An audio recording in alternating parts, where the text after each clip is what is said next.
दोस्तों सोचिए, एक ऐसी रात जब पूरे शहर में आतंक फैला हुआ हो, हर तरफ गोलियों की आवाज़ गूंज रही हो और लोगों को अपनी जान बचाने की चिंता हो।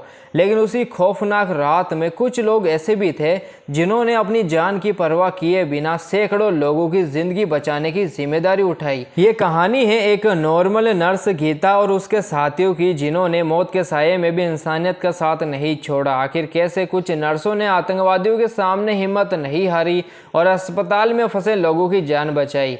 आइए जानते हैं इस दिल छू लेने वाली और इंस्पायरिंग कहानी को। कहानी की शुरुआत 24 दिसंबर 2008 से होती है। गीता नाम की एक नर्स पुलिस स्टेशन पहुंचती है। पुलिस अधिकारी उसे कहता है कि वे उन लोगों की पहचान करे जो इस इंसिडेंट में शामिल थे। पुलिस को उसकी गवाही की ज़रूरत होती है ताकि अपराधियों को सज़ा मिल सके।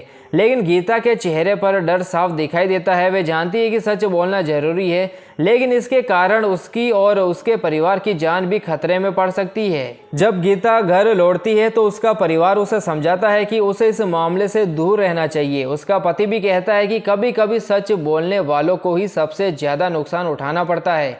कुछ देर बाद पुलिस का फिर फ़ोन आता है, लेकिन गीता गवाही देने से मना कर देती है। इसके बाद कहानी हमें कुछ दिन पीछे ले जाती है, जब ये सब शुरू भी नहीं हुआ था। अब कहानी मुंबई के कामा अस्पताल में पहुंचती है। ये एक सरकारी अस्पताल है जहां हमेशा मरीजों की भीड़ लगी रहती है। डॉक्टर और नर्सें दिन रात लोगों की सेवा में लगे रहते हैं। यहीं पर गीता नर्स के रूप में काम करती है और गीता अपने काम को सिर्फ नौकरी नहीं मानती, बल्कि लोगों की सेवा अपना कर्तव्य समझती है। उसे हर मरीज की जानकारी रहती है, कौन सी दवा कब देनी है, किसकी हालत सीरियस है और किसे डॉक्टर की ज़रूरत है, ये सब उसे याद रहता है। अस्पताल में माया नाम की एक सीनियर अटेंडेंट भी होती है जो बहुत सख्त नेचर की महिला है। एक दिन एक नर्स एक गर्भवती महिला की जान बचाने के लिए नियम तोड़ देती है और बिना जरूरी प्रोसेस पूरा किए बिना उसकी जांच करवा देती है। नर्स का मकसद मरीज की जान बचाना होता है, लेकिन माया को यह बात पसंद नहीं आती है।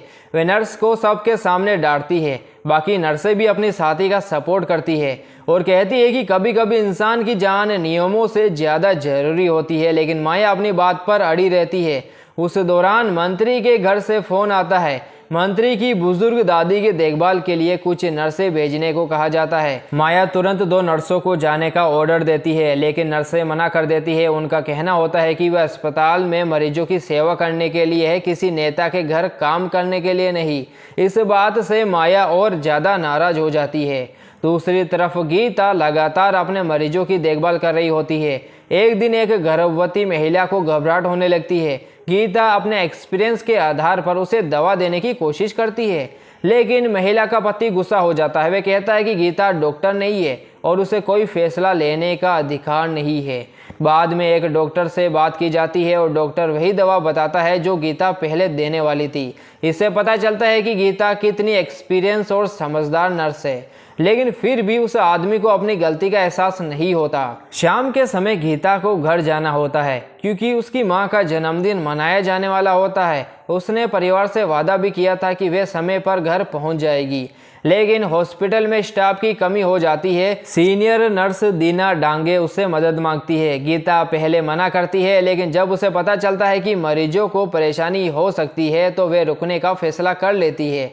वे अपने परिवार से ज़्यादा मरीजों की ज़रूरत को इम्पोर्टेंस देती है और पूरी रात हॉस्पिटल में काम करती रहती है। अगली सुबह जब वे घर पहुंचती है तो उसकी मां नाराज हो जाती है। परिवार को लगता है कि गीता हमेशा हॉस्पिटल को ही सबसे ज़्यादा इम्पोर्टेंस देती है। यहाँ पर फिल्म नर्सों की ज़िंदगी का एक बड़ा सच दिखाती है। समाज अक्सर नर्सों के काम को छोटा समझता है। लोग कहते हैं कि नर्स ही तो है, लेकिन उन्हें ये नहीं पता कि हॉस्पिटल में मरीजों की सबसे ज़्यादा देखभाल नर्सें ही करती है। इसी बीच अचानक मुंबई में आतंकवादी हमलों की खबर फैल जाती है। शहर के कई इलाकों में गोलीबारी शुरू हो जाती है। छत्रपति शिवाजी टर्मिनल स्टेशन पर भी हमला हो जाता है और कई लोग घायल हो जाते हैं। ये खबर सुनकर पूरे शहर में डर फैल जाता है।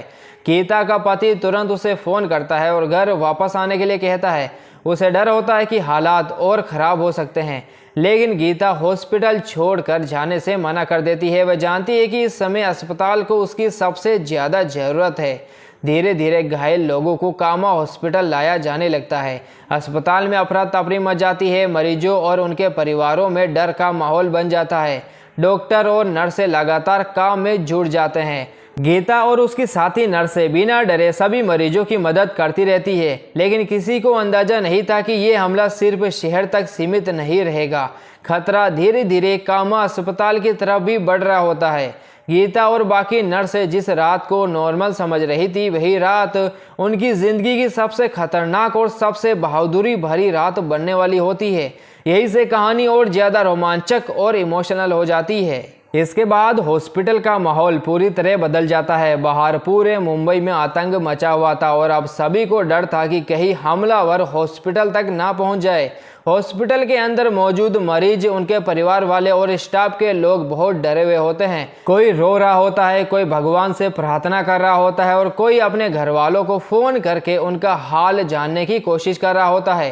गीता समझ चुकी थी कि हालात बहुत खतरनाक है, इसलिए वे बाकी नर्सों और कर्मचारियों को इकट्ठा करती है। सभी मिलकर फैसला करते हैं कि जितने भी मरीज और उनके रिलेशंस वाले अस्पताल में मौजूद है, उन्हें अलग अलग कमरे में छिपा दिया जाए, ताकि अगर हमलावर अंदर घुस भी जाए तो उन्हें किसी के होने का पता ना चले। इसके बाद पूरा अस्पताल युद्ध स्तर पर काम करने लगता है। कुछ लोग मरीजों को सुरक्षित जगहों पर पहुंचाने लगते हैं, कुछ खिड़कियां और दरवाजे बंद करते हैं और कई कर्मचारी अस्पताल की लाइटें बंद कर देते हैं ताकि बाहर से लगे कि अस्पताल खाली है। धीरे धीरे पूरा अस्पताल अंधेरे में डूब जाता है और हर कोई सांस रोककर बैठ जाता है। लेकिन तभी गोलियों की आवाज़ और तेज हो जाती है। कुछ ही देर बाद 2 आतंकवादी अस्पताल के अंदर घुस आते हैं। उनके हाथों में मॉडर्न हथियार होते हैं। सबसे पहले उनका सामना अस्पताल के सुरक्षा गार्ड से होता है। गार्ड उन्हें रोकने की कोशिश करता है, लेकिन आतंकवादी उस पर गोली चला देते हैं और गार्ड वही शहीद हो जाता है। अब हॉस्पिटल के अंदर डर और भी बढ़ जाता है। हर किसी को अपनी जान की चिंता होने लगती है। लोग bathroom, store room, operation theatre और दूसरी जगहों पर छिप जाते हैं। किसी की हिम्मत नहीं होती है कि वे जरा सी भी आवाज़ करे। उस दौरान गीता की नज़र विद्या नाम की एक प्रेग्नेंट महिला पर पड़ती है। विद्या को अचानक लेबर पेन शुरू हो जाता है। उसकी हालत लगातार बिगड़ रही होती है और काफ़ी खून भी बहने लगता है। अगर तुरंत इलाज नहीं किया जाता तो माँ और बच्चे दोनों की जान जा सकती है। हालत बहुत ज़्यादा खतरनाक हो जाते हैं, लेकिन गीता हार मानने वालों में से नहीं थी। वे कुछ दूसरी नर्सों की मदद से विद्या को ऑपरेशन थिएटर तक ले जाने का फैसला करती है।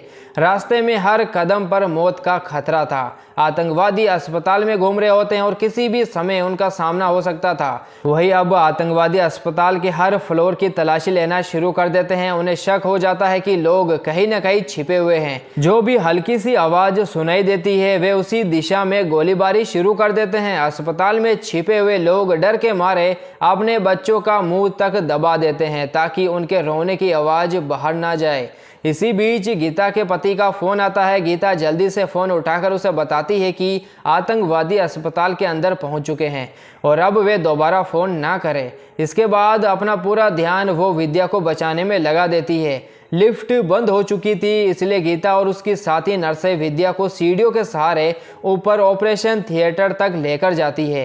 ये काम बहुत जोखिम भरा होता है क्योंकि आतंकवादी उनसे ज़्यादा दूर नहीं होते हैं, लेकिन किसी तरह वे विद्या को सुरक्षित ऑपरेशन थिएटर तक पहुंचाने में सफल हो ही जाती है। उसी समय पुलिस भी अस्पताल पहुंच जाती है और आतंकवादियों के साथ मुठभेड़ शुरू हो जाती है। लेकिन आतंकवादियों के साथ ग्रेनेड भी थे। वे ग्रेनेड फेंक कर कई पुलिस वालों को घायल कर देते हैं। दूसरी तरफ ऑपरेशन थिएटर में एक नई प्रॉब्लम खड़ी हो जाती है। डिलीवरी के लिए जरूरी कई सारे इक्विपमेंट वहां मौजूद नहीं होते हैं, लेकिन नर्सें हार नहीं मानती है। जो सामान वहां पर मौजूद होता है वे उसी से काम शुरू करती है। यहाँ तक कि एक ब्लेड को मोमबत्ती की आग में गर्म करके इस्तेमाल लायक बनाया जाता है। इतनी तबाही और डर के बीच आखिरकार एक उम्मीद की किरण जन्म लेती है। विद्या सुरक्षित एक बच्चे को जन्म देती है। जैसे ही बच्चे के रोने की आवाज़ कमरे में गूंजती है, वहां मौजूद सभी लोगों की आंखें भर आती है। मौत और डर के बीच एक नई जिंदगी ने जन्म लिया होता है, लेकिन ये खुशी ज़्यादा देर तक नहीं टिकती। बच्चे की आवाज़ सुनकर आतंकवादियों को यकीन हो जाता है कि अस्पताल के अंदर लोग छिपे हुए हैं, इसीलिए वे और ज़्यादा आक्रामक हो जाते हैं। तभी गीता एक और बहादुरी भरा फैसला लेती है। उसे डर था कि अगर आतंकवादी नीचे के फ्लोर तक पहुंच गए तो सैकड़ों लोगों की जान खतरे में पड़ जाएगी।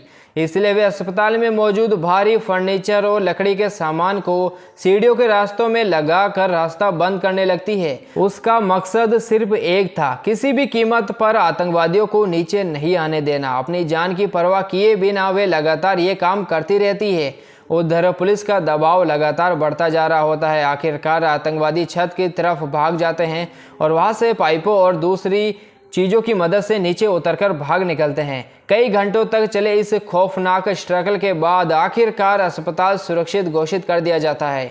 धीरे धीरे लोग अपनी छिपी हुई जगहों से बाहर आने लगते हैं। कोई रो रहा होता है, कोई अपने परिवार वालों को गले लगा रहा होता है और कोई भगवान का शुक्रिया अदा कर रहा होता है कि वे जिंदा बच गए। अगली सुबह हॉस्पिटल में फिर से जिंदगी लौट आती है, लेकिन उस रात की यादें किसी के दिल से कभी नहीं मिटने वाली होती है। कुछ समय बाद पुलिस गवाहों को पहचान के लिए बुलाती है। ज्यादातर लोग तो डर की वजह से आगे ही नहीं आते हैं, लेकिन गीता जानती थी कि अगर गवाही पीछे हट जाएंगे तो अपराधियों को सजा कैसे मिलेगी।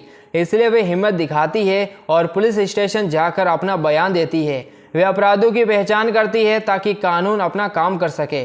आखिर में दोषियों को सजा मिलती है। हालांकि जिन लोगों ने उस रात सबसे ज्यादा बहादुरी दिखाई थी, उन्हें उतनी पहचान नहीं मिली जितनी मिलनी चाहिए थी। कुछ और लोगों को सम्मान और पुरस्कार मिले, यहाँ तक कि दीना डांगे को भी सम्मानित किया गया, जबकि वे उस रात अस्पताल में मौजूद नहीं थी।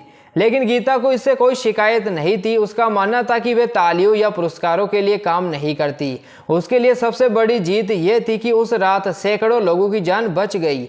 यही इस कहानी का सबसे इमोशनल मैसेज है। असली हीरो हमेशा बंदूक लेकर नहीं आते, कभी कभी वे सफ़ेद यूनिफॉर्म पहनकर भी लोगों की जान बचाते हैं।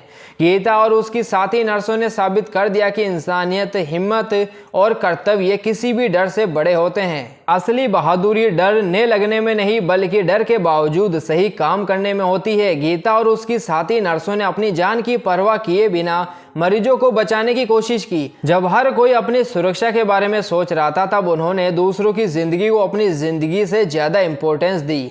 फिल्म ये भी दिखाती है कि नर्स, डॉक्टर और अस्पताल का स्टाफ समाज के अनसुने हीरो होते हैं।